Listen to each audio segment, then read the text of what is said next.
Sometimes, when we recommend that Christians keep the Torah, that is, God's law given through the prophet Moses, some will argue that the Torah was given only to Israel. Israel is the people with whom God made his covenant at Mount Sinai, and the Torah functions as the terms of that covenant. This seems pretty straightforward. After all, God's covenant was with Israel, not Egypt, Babylon, or any other nation. So it is only the people of Israel who are required to keep this covenant.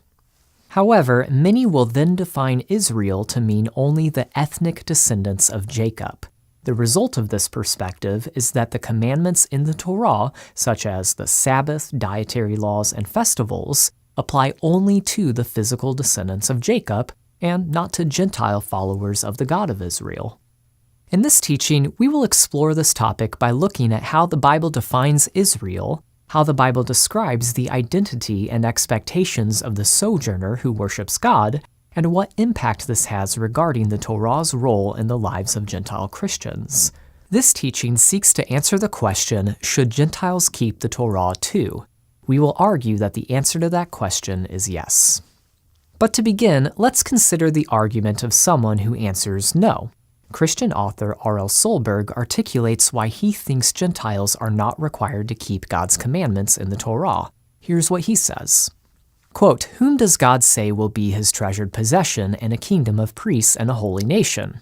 His words were addressed to the house of Jacob and the people of Israel. In biblical Hebrew, house of refers to a person's physical descendants or family.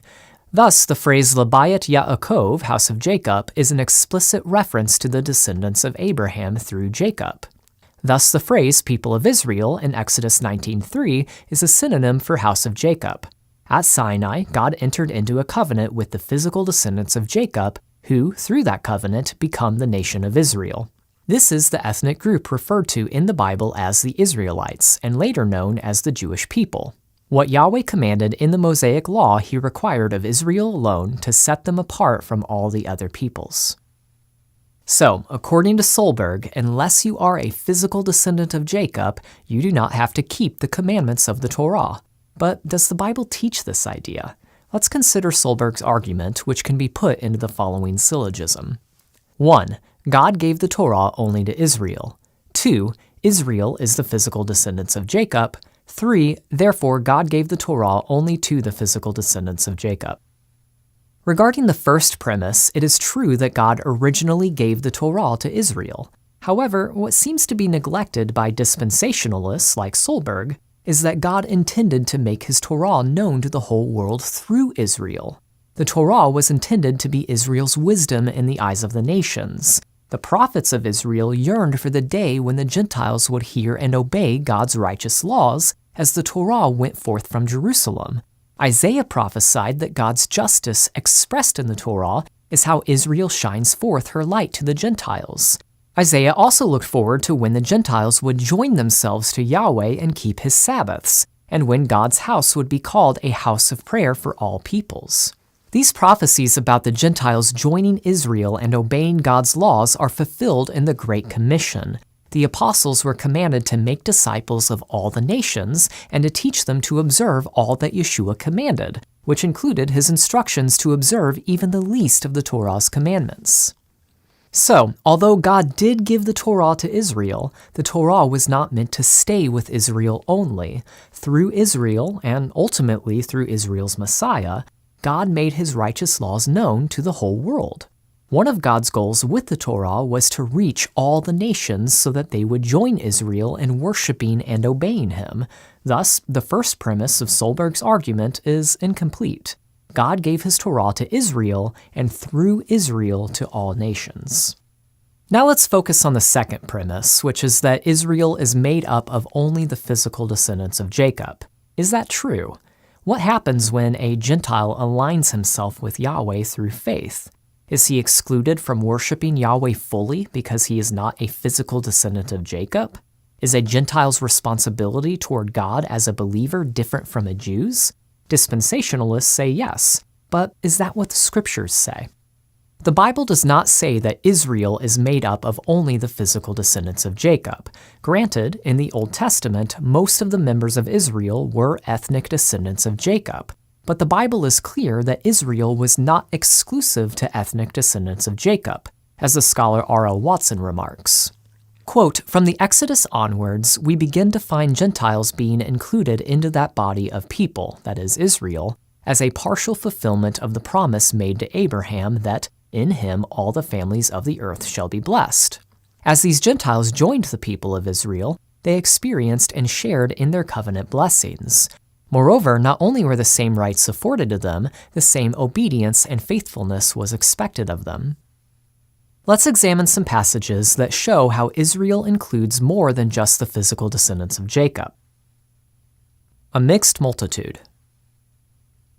When Israel left Egypt, the Bible records that a group of people called the mixed multitude went with them.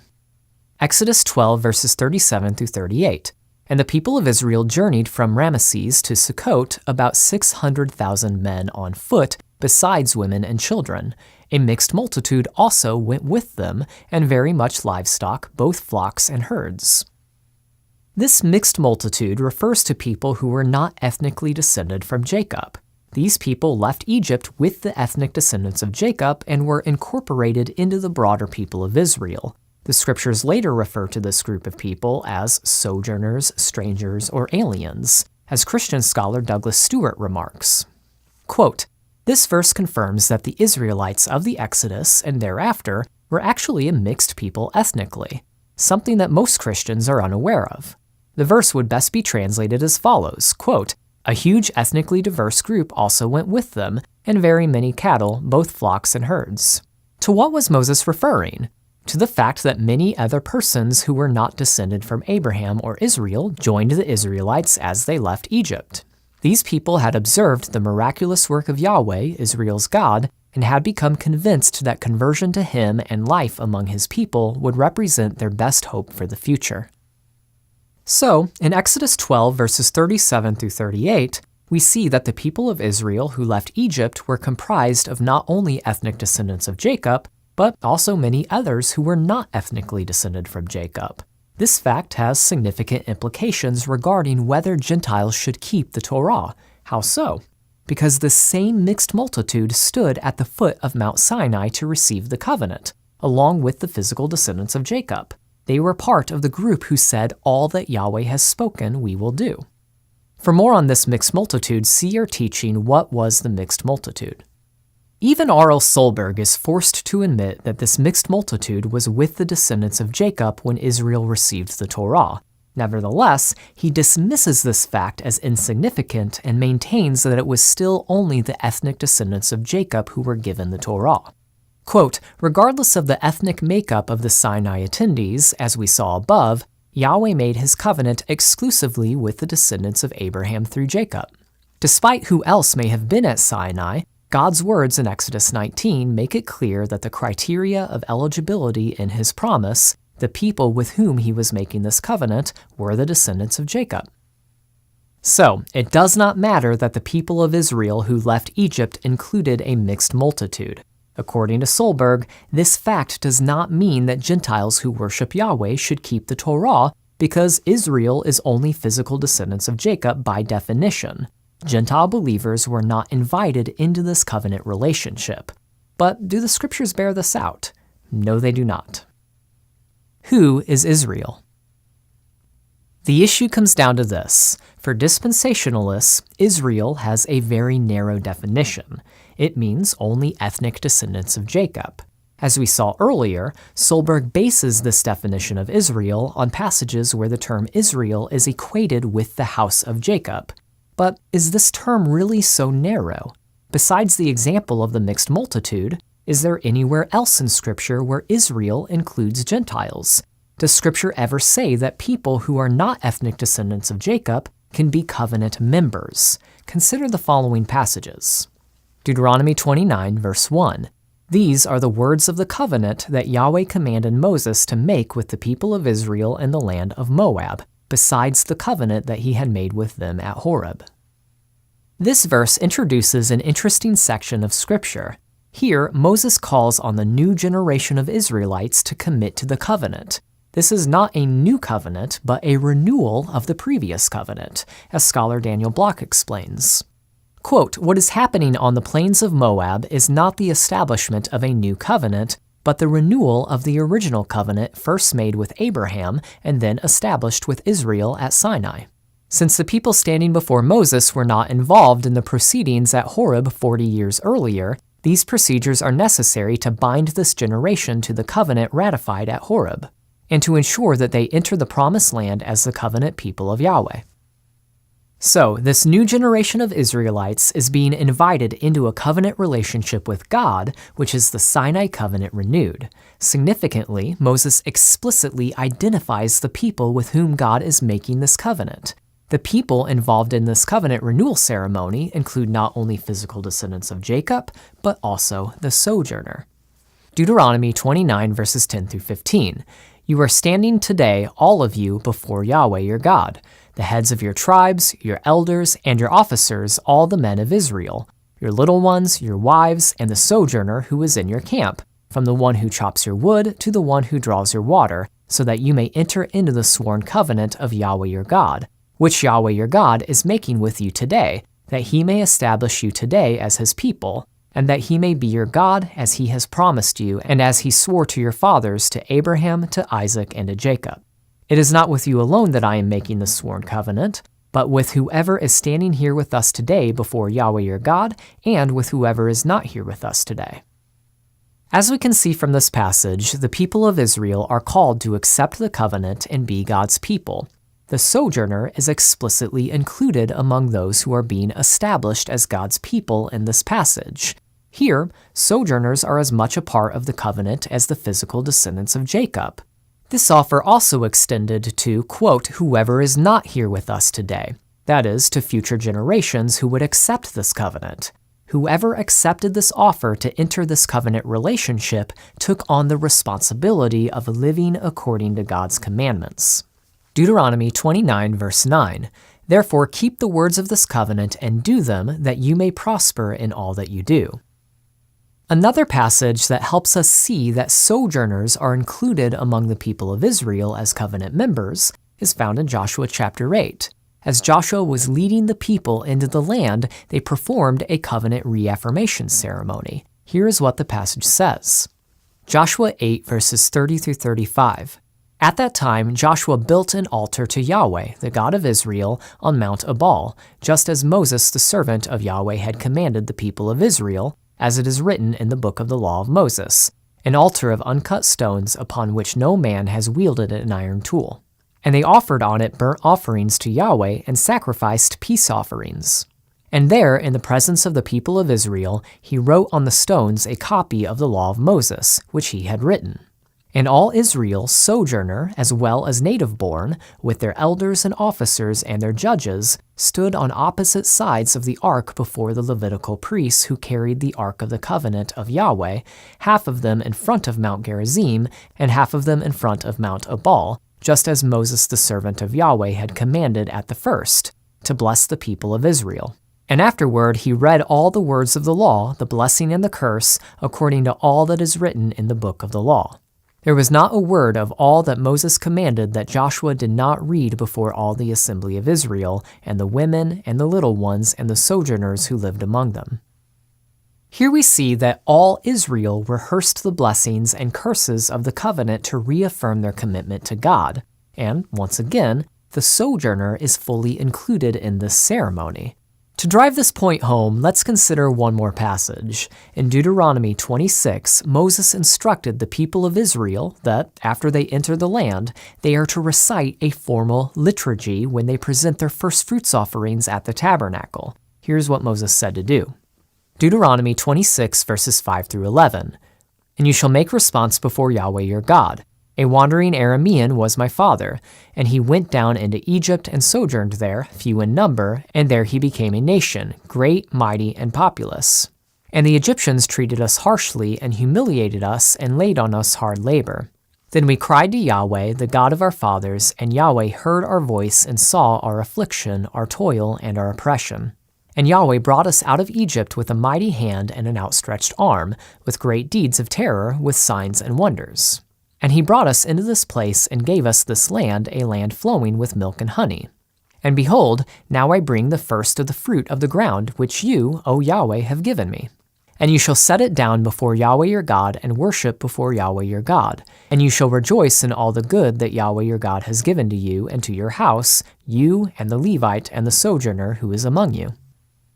The first thing to note about this remarkable passage is that everyone who lived in the land was instructed to recite this liturgy when they offered their first fruits. Moses explicitly mentions that the sojourner is to do this too.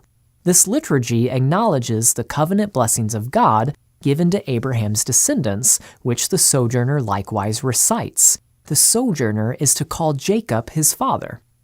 Second, the passage states that God's blessings are given, quote, to you and to your house, which then goes on to include the sojourner.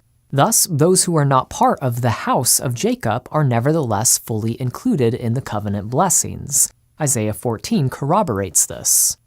Isaiah 14:1, For Yahweh will have compassion on Jacob and will again choose Israel, and will set them in their own land, and sojourners will join them and will attach themselves to the house of Jacob. Third, notice that the liturgy does not say a wandering Jew was my father. Jacob was a sojourner in a foreign land for much of his life. Every time the people would recite this liturgy, they were reminded of that fact. This is why God commands Israel not to oppress the sojourner, because the people of Israel themselves were sojourners. The native Israelite is commanded to love the sojourner as himself and is to treat the sojourner as an equal. Leviticus 19 verses 33 through 34.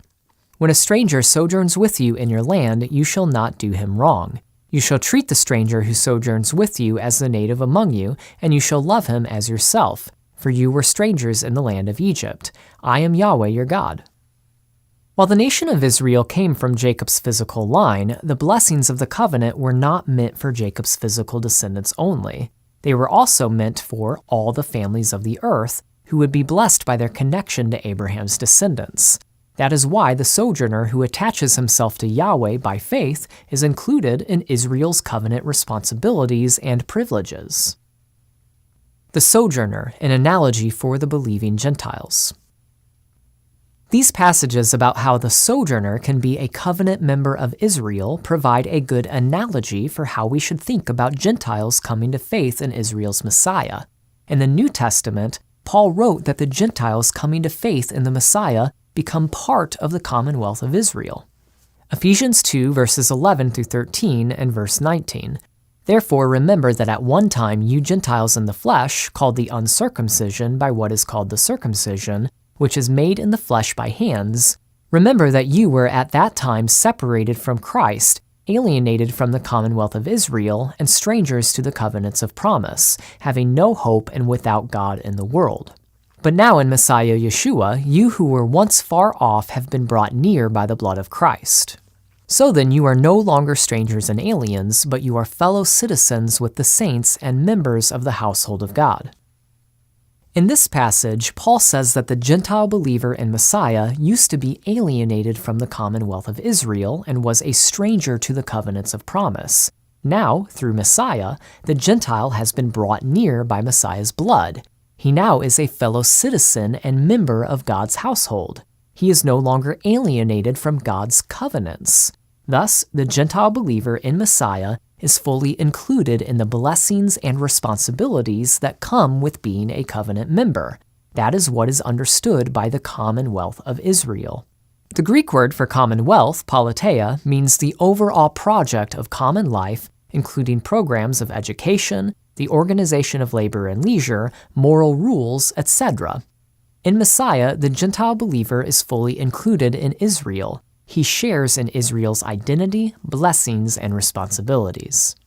Before we move on from this passage, it is worth asking, why were these Gentiles excluded from the commonwealth of Israel to begin with? Paul explains that there was a dividing wall of hostility that existed between Jew and Gentile, which Messiah has broken down. What was this dividing wall? Well, many understand it to be the Torah. This is based on what Paul says in verse 15. Ephesians 2 verses 14 through 16.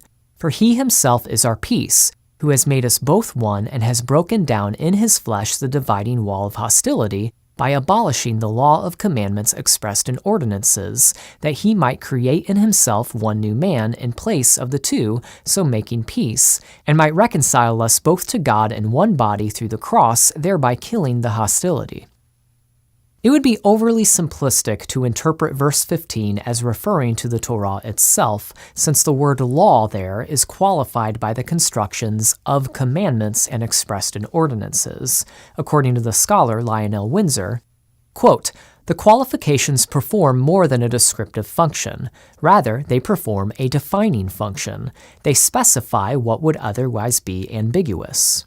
In other words, the qualifications indicate that what has been abolished is not necessarily the law in every sense, but rather the law as understood and used in a certain way, the law of commandments in decrees.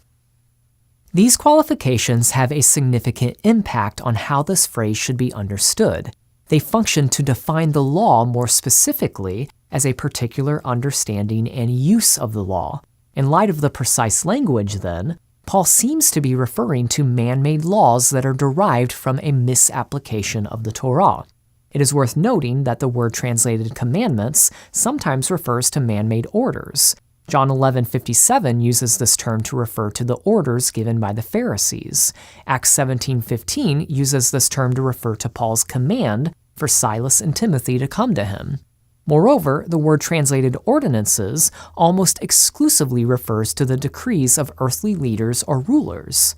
When this term appears in the Septuagint, it always refers to man-made laws. Given these facts, it makes more sense to interpret this phrase as referring to extra-biblical traditions and teachings developed from a misapplication of the Torah. Many of the Jewish leaders at the time misused the Torah to develop man-made laws that created hostility between Jew and Gentile. That is what the Messiah abolished, not the Torah itself. One example of a man-made law that created division between Jew and Gentile is the prohibition against Jews and Gentiles eating together. The Torah never commands that Jews and Gentiles must eat separately, but Jewish texts like the Book of Jubilees did. And some of the Jewish groups that confronted the apostles held to the same unbiblical and divisive tradition. This more nuanced perspective on the phrase the law of commandments expressed in ordinances makes sense in light of the historical background of Paul's letter and his precise verbiage in this passage. In the Second Temple, a wall was constructed that literally separated Jews and Gentiles and restricted Gentiles from the more sacred parts of the temple precincts. Paul seems to be alluding to this wall when he speaks of the dividing wall of hostility. Josephus records that this wall included an inscription that imposed a death sentence upon any foreigner who entered spaces that were forbidden to them. This inscription is a good example of an ordinance.